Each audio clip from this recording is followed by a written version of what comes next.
उधर शांति बना के रखिए भाई, शांत हो रही। सर किस तरह का प्रोग्राम था बताइए। यहाँ अररिया में मीडिया के सभी साथी जो समय निकाल के जन स्वराज के इस कार्यकर्ताओं के कार्यक्रम में शामिल हुए हैं, मैं आपका अररिया जन स्वराज की ओर से, यहाँ कार्यकर्ता साथियों की ओर से और मैं अपने व्यक्तिगत तौर पर आप सबका धन्यवाद कर रहा हूँ। जैसा कि आपने देखा, ये चुनाव के बाद अररिया जिला संगठन के महत्वपूर्ण साथियों के साथ पहली चर्चा है।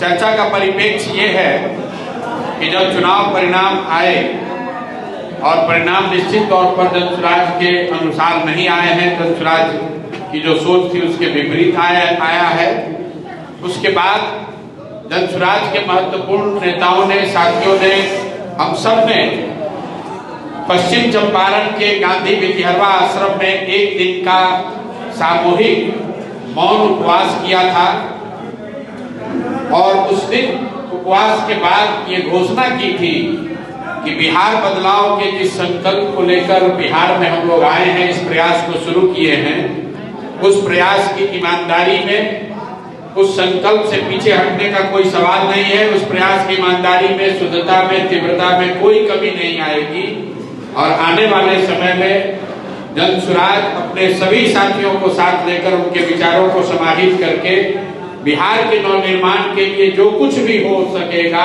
जो कुछ भी बन पड़ेगा, वो हम लोग आने वाले समय में करेंगे। ये बिहार नवनिर्माण का जो अभियान है वो सरकार बनने के 6 महीने के बाद शुरू होना है, लेकिन बिहार नवनिर्माण के अभियान में जन स्वराज जनता के साथ जुड़कर अपनी बात, उनकी बात को रख सके, उनकी आवाज बन सके, उसके लिए जरूरी है कि जन स्वराज का जो संगठन है उसको फिर से पुनर्गठित किया जाए, उसको मजबूत किया जाए, उसको निचले स्तर तक पहुंचाया जाए। इसीलिए आज ये बैठक हुई है।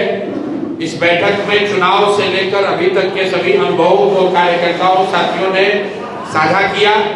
उसके आधार पर आने वाले 2 हफ्तों में जन स्वराज के जिला स्तर के संगठन का पुनर्गठन किया जाएगा और फिर जून से पहले कोशिश करेंगे कि यहाँ वार्ड और गांव के स्तर तक जन स्वराज के संगठन को बनाकर इसको पूरी ताकत से नवनिर्माण का जो अभियान पूरे बिहार में हम लोग शुरू कर रहे हैं, उसमें अररिया जन स्वराज की भी एक बड़ी भूमिका होगी।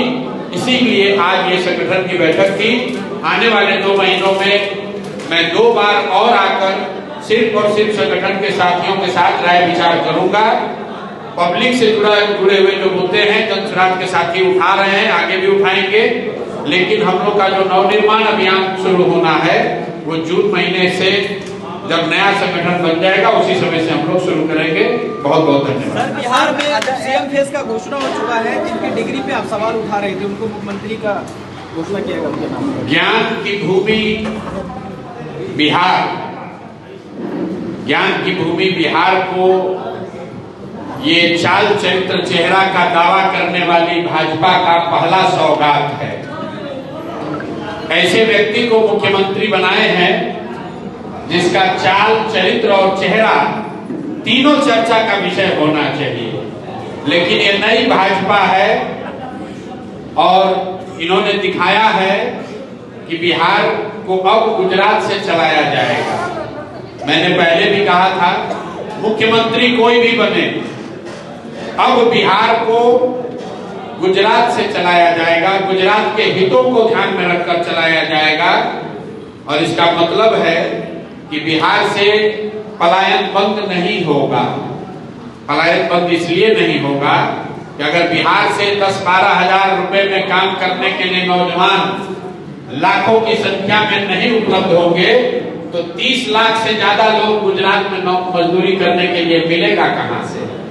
तो जो आज यहाँ मुख्यमंत्री बने हैं, व्यक्ति की बात नहीं है, उनकी चाबी, उनका रिमोट कंट्रोल अमित शाह के पास होगा, जिनकी प्राथमिकता ये है कि गुजरात में 10-12 हजार रुपए में काम करने के लिए लाखों बिहार के लड़के ट्रेन में, बस में जानवरों की तरह बैठकर जाते रहें। आने वाला जो समय है उसमें गुजरात का आदमी फैक्ट्री में मालिक रहेगा और बिहार के बच्चे उन्हीं फैक्ट्रियों में मजदूरी करेंगे, इसका दोष किसी नेता और दल को नहीं है।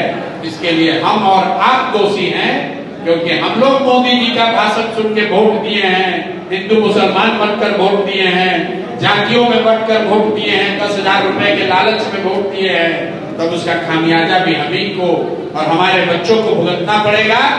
जिस 10,000 की लालच में आपने वोट बेच दिया, वही 10,000 रुपए कमाने के लिए बिहार के बच्चों को जाकर गुजरात के, पंजाब के, दिल्ली के, बॉम्बे के फैक्ट्रियों में अपनी हड्डी गलानी पड़ेगी।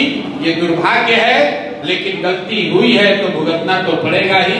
यही बात आपको आज बताने आएंगे। सर एक लास्ट क्वेश्चन है, अपकमिंग इलेक्शन में भी यही चैलेंजेस आएंगे, कैसे दूर करेंगे आप? भाई चैलेंज हमको नहीं दूर करना है, चैलेंज तो बिहार की जनता को दूर करना है। उनको तय करना है कि उनको मुख्यमंत्री के तौर पर कौन चाहिए।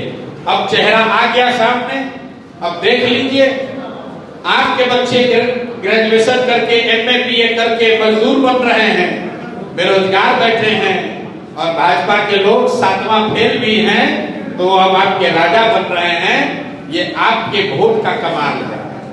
5 रुपया दैनिक, 10,000 रुपया मतलब 5.5 रुपया डेली, 5.5 रुपया डेली के आधार पर आपने वोट बेचा है। आपने वोट नहीं बेचा है, अपने बच्चों का भविष्य बेचा है। आपने वोट नहीं बेचा है, अपने बच्चों का रोजगार बेचा है। आपने वोट नहीं बेचा है, अपने लिए इंदिरा आवास और अच्छी स्वास्थ्य व्यवस्था बेची है। तो अगर गलत करोगे भाई तो गलत ही होगा। कोई प्रशांत किशोर, कोई नेता, कोई दल बिहार को नहीं सुधार सकता है जब तक बिहार के लोग नहीं सुधरेंगे, जब तक सीमांचल के लोग नहीं सुधरेंगे, तब तक कोई बिहार को नहीं सुधार सकता है। बहुत बहुत धन्यवाद।